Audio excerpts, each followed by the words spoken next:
Habang ako'y naglalakbay, may nasilayan akong isang dalagang nag-aangantay, nag-aabang ng sasakyang kaniyang paparahin.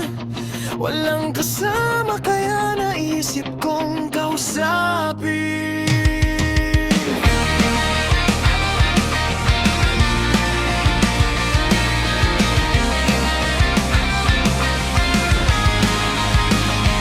Hinintay ko lang na mapatingin siya sa'kin, bahagyang nalimutan kong ako ay mahiyain. Bigla ang nagkabuno at nagbunga ng mangga, nung napansin ko ang ganda ng mapungay niyang mata. Sa bagal ko, ako ay naunahan ng kaba, langgang gana, baka may nagmamayari ng iba. Kaya naman ako ay naglakas loob, ginising ang puso kong tulog. Kahit ito'y durog na sunog na ako dati, susubukan kong muli, baka sakaling makasama ko siya sa aking pag-uwi.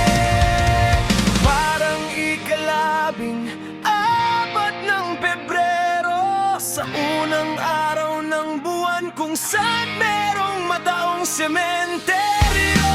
Matapos kong patasin ang mga bako, dahil pwede nang tibagin, ako'y handa ng muling lumipad, sumadsad, magmahal, masaktan.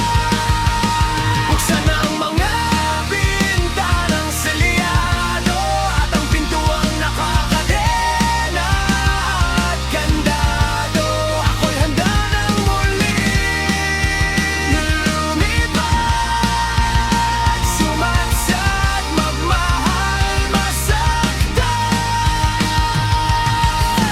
Nakausap ko siya undas pagkatapos kong maduputan sa bus. Imbis magalit, ngiti ko'y abot anit, mula impyerno bumulusok parang rocket pataas patungong langit. Isang panaginip na nagkatotoo, sumuntok ako sa buwan at tumama sa noo. Puso ko'y biglang tibok kahit bugbog ito't sugat, na nagturo sa aking kamay muling magsulat. Mga patay na ugat muling nabuhay, ang mga kahong puti titi may nagkakulay. Mga nakayo kong gulay muling nagbigay pugay, ulo ko'y nagkasingsing kahit may sungay. Agawin man sa'kin ni Adolfo ang trono ng Albania, iwanan na agapo sa may puno ng akasya. Umara kasi sa tinig ng ibong Adarna, mabuhay sa pantasya kasama si Laura. Kapalarang sumasakto sa bagsakan ng tambol, pagkasama siya tumatamis ang asim ng santol. Parang ikalabing-apat ng Pebrero, sa unang araw ng buwan kung saan merong mataong sementeryo.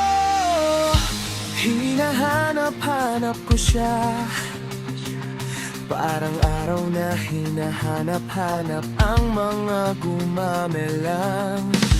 Parang labi niyang mapupula, kung pagtingin ko sa kaniya'y ulan. Umaambon na nakaututang dila tungkol sa buhay-buhay, naging peke ang paligid at siya lang ang naging tunay. Sa lalim kong sisisirin, di mo kakayanin, pasulyap akong nagbayad, ngiti ang sukli niya sa'kin. Rinig ko ang awitan mula sa kalangitan, kasabay ng pagsayaw ng alon sa dalampasigan. Nagdiwang, nagpaulan ng bala, parang ligaw na bala, nang sa puso ko tumama sa bayan ng bituin ng langit. Ang nasungkit ko ay tala, nung siya ginawa marahil nagpakit ang gilas si Bathala. Kulang daw ang pag-ibig, di ako naniniwala, kung bulag mata ko nakakakita ng diwata. Di ko maiwasang malagkit ang mga titig sa mukha yung may galit na titig na patinig.